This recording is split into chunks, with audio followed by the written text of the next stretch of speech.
अस्सलाम वालेकुम। M for you family में खुश आमदीद।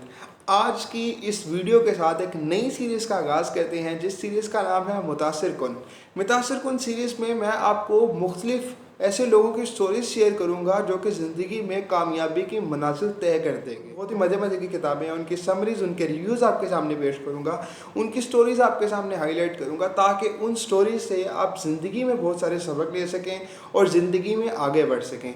इसी सिलसिले की पहली किस्त के साथ मैं आपकी खिदमत में हाजिर हुआ हूँ। आज की जो बुक है इसकी हम समरी प्रेजेंट करते हैं आपको। ये बुक है जी डॉक्टर स्पेंसर जॉनसन की, और डॉक्टर स्पेंसर जॉनसन की बुक का नाम है जी हु मूव्ड माई चीज़। जो लेसन्स दिए गए उनको अनरिवील करूंगा तो आपको अंदाज़ा होगा कि अगर सिर्फ आप इस किताब के फ़लसफ़े को समझ जाएं और ये जो फ़लसफ़ा डॉक्टर स्पेंसर जॉनसन ने बयान किया अगर आप इसको अच्छी तरह से समझ लें तो आपकी ज़िंदगी में आपको, मुझे नहीं लगता किसी और मोटिवेशन की ज़रूरत पड़ेगी या किसी और चीज़ की ज़रूरत पड़ेगी। आप अपने आप को इतना सेल्फ डेवलप कर लेंगे और अपनी ज़िंदगी में तरक्की के मनाजिल को तय करते जाएंगे। सबसे मज़े की बात इस किताब की, ये किताब सिर्फ 32 सफ़ात पर मुश्तमिल है। पहले तो स्टोरी जो है मेटाफर है। मेटाफर कहते हैं तशबीहात के ज़रिए से बयान की गई स्टोरी को। तशबीहात को आपने नॉर्मली समझना है तो आप ये समझ लें कि अक्सर माएँ अपने बच्चों को कहती हैं मेरा बेटा चाँद सा है, मतलब चाँद सा खूबसूरत है, तो इसको तशबीह कहते हैं। इसी तरह इस किताब में भी तशबीहात के ज़रिए से बात की गई है और उन तशबीहात को आप एक्सप्लोर करते हैं और आप अपनी लाइफ तक पहुँचते हैं। इस स्टोरी में 4 करैक्टर्स हैं जिनका नाम है स्निफ, स्करी, हैम एंड हे। अपनी स्क्रीन पर आप इन 4 कैरेक्टर्स को देख भी सक रहे होंगे।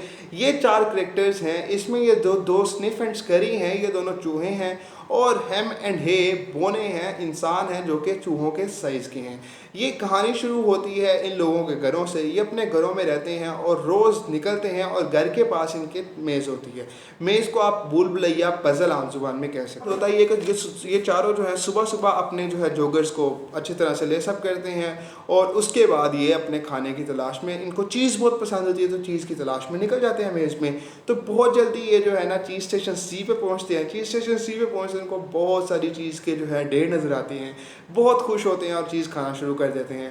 हैम एंड हे तो इससे बहुत खुश होते हैं। फिर वो रोज़ इस तरह आते हैं और उनको पता चल जाता है कि यहाँ पर उनको चीज़ मिल जाएगी, बहुत ज़्यादा खुश होते हैं। और इंसान की चूँकि तबीयत है कि इंसान जो है आराम पसंद होता है, तो चूहे तो दोबारा रोज़ सुबह सुबह उसी टाइम पर आते हैं, लेकिन जो इंसान है, ये जो बोने हैं, ये अपने जो है टाइम से आना देर से शुरू कर देते हैं। 10-11 बजे उठते हैं और उठ के आराम से अपनी जो चप्पलें पहनी होती हैं उन्हीं में आते हैं। पहले ये शूज़ में आते होते थे और उन्हीं में आके बड़े खुश होते हैं। उनको लगता है चीज़ कभी ख़त्म ही नहीं होगी। इसकी वजह से वो वहाँ पर एक डायलॉग लिखते हैं। वो डायलॉग है जी, हैविंग चीज़ मेक्स यू हैप्पी। चीज़ का होना आपको खुश बनाता है।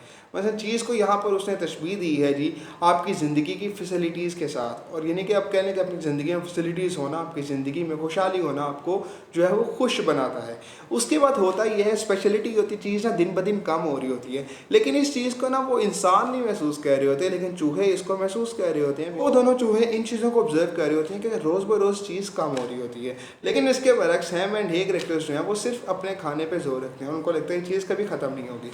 फिर वन फाइन मॉर्निंग होता है इस तरह के, चूहे दोबारा जब चीज़ स्टेशन सी पर आते हैं तो चीज़ गायब होती है, लेकिन ये उनके लिए कोई अनएक्सपेक्टेड चीज़ नहीं होती। उन्होंने इसको पहले से ऑब्जर्व किया होता है और उनको पता होता है कि एक दिन ख़त्म हो जाएगी। अच्छा, अभी करते हैं क्या जी, चूहे स्निफ का जो है उसको सूंघने की आदत बहुत अच्छी होती है, तो वो कहता है मैं तुम्हें लेके चलूँगा। उस चीज़ के पीछे हम नई चीज़ तलाश करते हैं और स्करी जो है वो भागने लग पड़ता है फ़ौरन। वो दोनों अपने शूज़ उन्होंने पहने होते हैं तो दोबारा एक नए सफ़र की तरफ शुरू कर देती हैं और नया चीज़ स्टेशन ढूंढते हैं और वहाँ पर जाकर अपनी ज़िंदगी गुजारना शुरू करते हैं। चीज़ स्टेशन एंड पर चल जाते हैं। कहानी इसके बाद वापस से आती है हैम एंड हे की तरफ। हैम एंड हे अपनी रूटीन के मुताबिक 11-12 बजे चप्पलों में जब चीज़ स्टेशन सी पे पहुंचते हैं तो वो हैरान हो जाते हैं। वो कहते हैं कि हमारी चीज़ कहाँ पर गई। वहाँ पर हम ऊंची आवाज़ में हे से कहता है हु मूव्ड माई चीज़। उसी की वजह से तो इस कहानी का नाम है हु मूव्ड माई चीज़। और उन्हें लगता ही है कि उनकी चीज़ कोई ले गया। वो ब्लेम करना शुरू करते हैं कि हमारी चीज़ पता नहीं कौन ले गया, हम तो छोटे इंसान हैं, हमारे साथ तो ऐसा नहीं होना चाहिए था, हमारी चीज़ तो हमारा हक था, कौन हमारी चीज़ ले गया। वो दोनों इसी चीज़ पे सोचते रहते हैं। और उसके बाद हे ये महसूस करता है कि स्निफ एंड स्करी वहाँ पर नहीं है।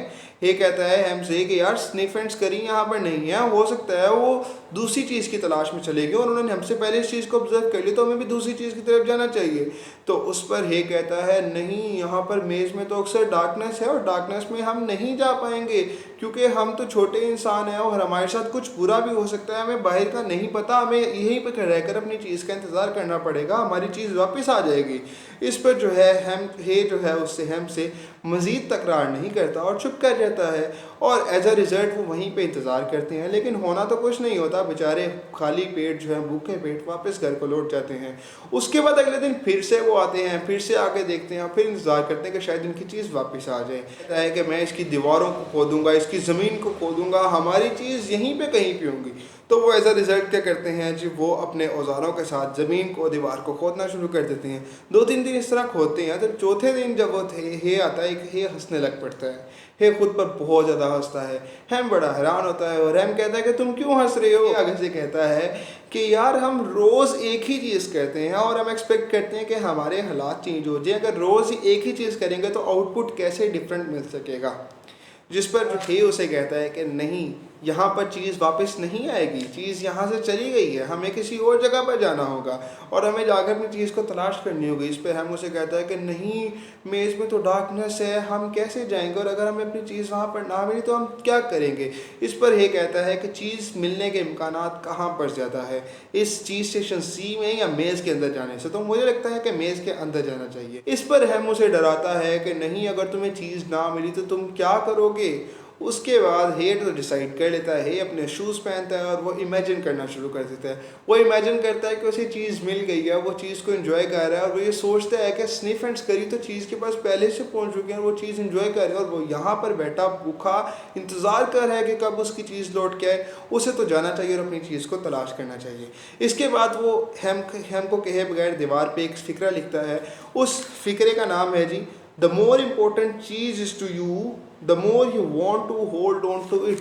जितनी इम्पोर्टेंट आपकी चीज़, जितनी इम्पोर्टेंट आपके लिए आपकी फैसिलिटी होगी, उतना ही आप उसके साथ स्ट्रिक रहना चाहेंगे, उतना ही आप उसके साथ जुड़े रहना चाहेंगे।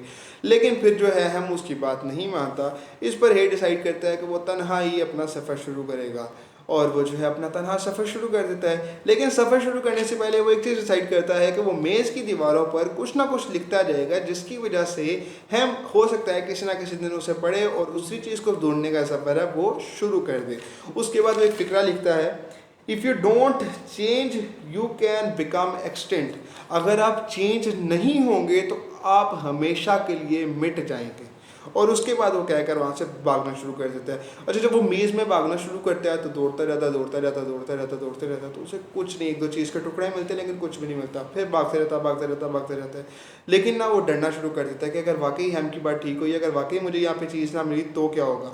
एक और फ़िक्रा लिखता है वहाँ पर। एक और फ़िक्रा इस तरह का है, what would you do if you weren't afraid. अगर आप डरते ना हो तो तब आप क्या करेंगे, वो ये फ़िक्रा लिखता है और उसके बाद उसको मोटिवेशन मिलती है। वो कहता है नहीं, मुझे तो मेरी चीज़ यहीं पे मिलेगी, और वो भागना शुरू कर देता है दोबारा से। भागते रहता है तो एक जगह पे पहुंचता है, एक स्टेशन पे पहुंचता है। जैसे ही स्टेशन में एंटर होता है तो वो स्टेशन तो खाली होता है। जब चीज़ स्टेशन खाली होता है तो बड़ा ही परेशान होता है और थक के लेट जाता है और लेट के डरता रहता है और कहता है कि पता नहीं क्या होगा, वाकई अगर मुझे चीज़ ना मिली। फील करता है कि शायद वो 2 कदम आगे जा रहा है तो 1 कदम पीछे ही आता जा रहा है। डरना शुरू कर देता है। लेकिन उसके बाद वो इमेजिन करता है और फील करता है कि सबसे मज़े की सिचुएशन कौन सी थी इस पूरे सफ़र के दौरान उसकी। तो वो फील करता है सबसे मज़े की सिचुएशन वो थी जिस वक्त वो उसने चीज़ स्टेशन को सी को छोड़ने का फ़ैसला किया था और अपनी लिए नई चीज़ को तलाश करने का फ़ैसला शुरू किया था। उसके बाद वो दीवार पे एक और डायलॉग लिखता है, stop being afraid you feel good. जब आप डरना छोड़ देते हैं तो आप अच्छा महसूस करना शुरू कर देते हैं। उसके बाद वो दोबारा से अपने लेस टाइट करता है और नई चीज़ की तरफ भाग पड़ता है। वो भागते रहता रास्ते में उसको 2-3 चीज़ के टुकड़े मिलते हैं, वो उनको खाता है, फिर भागते भागते वो दोबारा एक चीज़ स्टेशन पर पहुंचता है। जब वो दोबारा चीज़ स्टेशन पर पहुंचता है तो बड़ा खुश होता है। चीज़ स्टेशन के अंदर रहता है तो वहाँ पर भी चीज़ के थोड़े से टुकड़े मिलते हैं बट चीज़ ख़त्म होती है। फिर वहाँ पर वो एक चीज़ महसूस करता है। वहाँ पर महसूस करता है कि यहाँ पर चीज़ तो मौजूद थी लेकिन मैं यहाँ पर आने में देर हो गई है मुझे, इसकी वजह से यहाँ से चीज़ भी ख़त्म हो चुकी है। फिर वहाँ पर वो एक और फ़िक्रा लिखते हैं, वो क्या, smell the cheese often so that you knew when it is getting old. कहता है कि आप जो है चीज़ को स्मेल करते रहो ताकि आपको पता चलता रहे कि कितनी ये पुरानी होती जा रही है। मसलन कि आप अपनी ज़िंदगी में चेंज को ऑब्जर्व करते जाएं ताकि आपको पता चल जाता है कि कब कब चेंज आने वाला है। खैर उसके बाद वो चीज़ के टुकड़े उठाता है, चीज़ के टुकड़े उठा के वापस चीज़ स्टेशन सी पे आता है और चीज़ स्टेशन सी पे आकर हम जो वहीं पर मौजूद होता है, हमको वो चीज़ के टुकड़े ऑफर करता है और हमसे कहता है कि ये चीज़ के टुकड़े हैं और आओ हम नई चीज़ तलाश करने जाते हैं, मुझे मिल जाएगी नई चीज़। तो इसके बाद हम उसका शुक्रिया अदा करते हैं, हम कहता नहीं मुझे चीज़ नहीं चाहिए, मुझे तो पुरानी वाली ही चीज़ चाहिए, मुझे नई वाली चीज़ नहीं चाहिए। इसके बाद हे अपना दोबारा सफ़र शुरू करता है, उस चीज़ से ऐसे निकलता है और भागना शुरू करता है। अब की बार वो डिसाइड करता है कि मेज़ के जो सबसे जो डार्क एरिया से जिनमें वो कभी नहीं गया वो उनमें जाने का फैसला करेगा। वो कहता है मैं अपने डर को जीतूंगा तभी तो मैं आगे अपनी मंजिल तक पहुंच पाऊंगा। सो वो उनके बाद निकलता है और वो ये सोच लेता है कि मैं ज़िंदगी में कभी भी अपने कंफर्ट जोन से जब भी निकलना होगा तो मैं उसमें देर नहीं करूँगा। वो एक और डायलॉग लिखता है आगे जाके मेज़ के एक और डायलॉग लिखता है, the quicker you let go the old चीज़ the sooner you will enjoy the new चीज़। जितनी जल्दी आप पुरानी चीज़ को लेट गो करेंगे, उसको छोड़ेंगे, तो उतनी ही जल्दी आप नई चीज़ की तरफ पहुंच चुकेंगे। उसी तरह है कि अगर आपने अपनी ज़िंदगी में कुछ अच्छा करना है तो अपनी जो पुरानी अचीवमेंट्स उनको भूल जाएँ और दोबारा से अपना सफ़र शुरू करें ताकि आप नई अचीवमेंट्स को हासिल कर सकें। तो भागते रहता तो दोबारा जाके जब वो पहुँचता है चीज़ स्टेशन एंड पे। चीज़ स्टेशन एंड पे जैसे ही वो एंटर होता है, एंटर होके उसको जो है बड़ा सारा ढेर नज़र आता है चीज़ का। एक लम्हे के लिए तो उससे महसूस होता है शायद वो ख्वाब देख रहे हैं क्योंकि उसमें हर तरह की बहुत मज़े की चीज़ होती है। लेकिन वो जैसे ही अपनी नज़रें घुमाता है तो वो स्निफ एंड स्करी को भी देखता है जिनके मोटे पेड़ से अंदाज़ा हो रहा था कि वो यहाँ पर काफ़ी देर पहले पहुँच चुके हैं। स्निफ एंड स्करी उसको देख के बड़ा खुश होते हैं, उसको वेलकम कर चीज़ खाते हैं। चीज़ खाते हुए उन्हें याद आता है कि काश जो है हम भी वहाँ पर आ जाता ताकि हम भी उनके साथ चीज़ इंजॉय कर सकता। फिर उस यहाँ पर वो जो है ना अपने सारे सफ़र को रिवाइज़ करता है और वो कहता है कि मैं जो स्निफ एंड स्करी से ना उनसे ज़्यादा बेहतर हूँ क्योंकि मैंने अपनी थॉट्स को, जहन को इस्तेमाल करके मैंने वो सबक लिए हैं जो इन्होंने नहीं लिए। इस होता है जब सबको रिवाइज़ करता है तो उसको महसूस होता है कि चीज़ स्टेशन सी में चीज़ रोज़ ब रोज़ कम हो रही थी लेकिन हमने उसको महसूस नहीं किया था। अगर हम उसको महसूस कर लेते तो हम बहुत जल्दी उस सिचुएशन से निकल आते और आगे चल जाते। लेकिन वो हम के लिए थोड़ा सा उदास भी फील होता है और यहीं पर कहानी जो है वो ख़त्म हो जाती है। अच्छा, इस कहानी में ख़त्म हो गई। इस कहानी में अब मैं आपको सुनाता हूँ कि ये कहानी बेसिकली आपकी ज़िंदगी पे कैसे इफेक्ट डाल सकती है। सबसे पहले इसमें चीज़ को आपकी ज़िंदगी की फैसिलिटीज़ के साथ तशबीह दिया गया है और ज़िंदगी में फैसिलिटीज़ के साथ एक चीज़ तो लाजमी सिखाई गई है। उसने कहा है कि चेंज आपकी ज़िंदगी में आ रहा होता है, चेंज इनएविटेबल होता है। आप चाहते हुए या ना चाहते हुए भी तब्दील हो रहे होते हैं। दुनिया आज से 6 महीने पहले किधर थी और आज किधर है, बहुत ज़्यादा चेंज हो चुकी है। लॉकडाउन में दुनिया के हालात क्या थे और आज क्या है, बहुत ज़्यादा चेंज हो चुकी है। और आज से साल बाद, 2 साल बाद, 3 साल बाद भी लाइफ चेंज होगी, आपकी ज़िंदगी चेंज होती जाती है। और इसी वजह से कहा जाता है कि लाइफ में जो ओनली स्टैटिक चीज़ है, जो ओनली साकिन चीज़ है ना, वो सिर्फ तब्दीली है जो कि आपका क्या चेंज होती रहती है। लेकिन हम क्या होता है, हम छोटी छोटी तब्दीलियों को महसूस नहीं करते जिसकी वजह से एकदम जब तब्दीली आती है बड़ी तो हम उसकी तरफ स्विच नहीं कर पाते। हम जो 90s के चिल्ड्रन है ना, हमें एक चीज़ का लाजमी पता है कि हम जब अपने होश संभाला तो हमने देखा था कि मोबाइल फ़ोन की 2 कंपनीज थी जो कि बहुत ज़्यादा फेमस थी, एक नोकिया और दूसरी सैमसंग। लेकिन फिर उसके बाद हमने देखा कि एंड्रॉयड आया और नोकिया ने एंड्रॉयड पे शिफ्ट नहीं किया, टेक्नोलॉजी की तरफ नहीं गया, चेंज की तरफ अडॉप्ट नहीं किया, तो नोकिया अभी ख़त्म ही हो चुका। अभी तो नोकिया की बिल्कुल ही मार्केट ही बाकी नहीं है। इसी तरह जब अगर वो उसके साथ स्विच कर देते तो आज शायद उनकी भी वैसी ही मार्केट होती जिस तरह के आज से 10 साल, 15 साल, 20 साल पहले। सबक इस कहानी से मिलता है वो इस तरह है कि आपकी लाइफ में चेंज तो आ ही रहा होता है, तो फिर आप उस पर एंटिसिपेट करें, जैसी चेंज आए फ़ौरन उस पर रिएक्ट करें स्निफ एंड स्करी की तरह और फ़ौरन उस तरफ स्विच कर जाएँ ताकि आप ज़िंदगी में तरक्की कर सकें।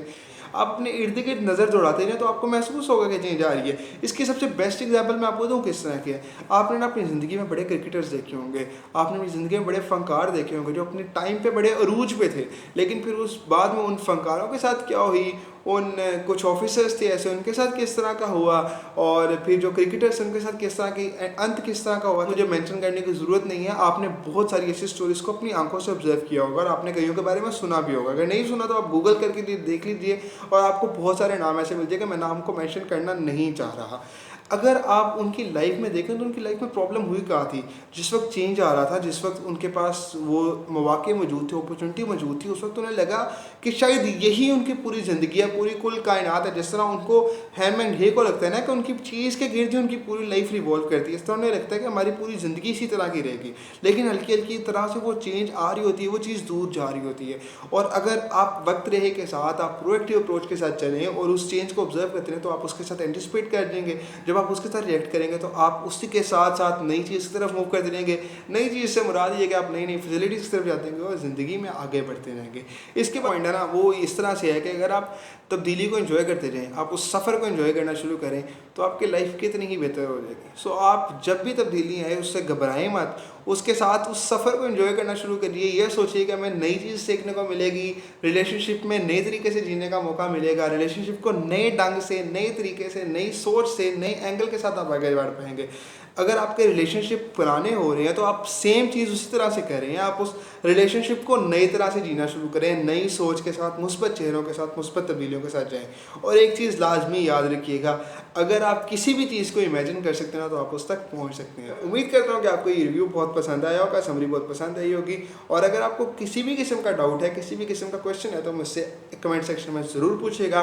और कमेंट सेक्शन में मुझे ज़रूर बताइएगा कि आप इन चारों कैरेक्टर्स में से किस कैरेक्टर के साथ अपने आप को तशबीह देते हैं, और आपको क्या लगता है कि आपने अपनी लाइफ में किस कैरेक्टर की तरह अपनी ज़िंदगी गुजारी है। So make sure to comment below, make sure to be part of our family, subscribe to our channel, click the bell icon for latest updates. खुदा निगहबान।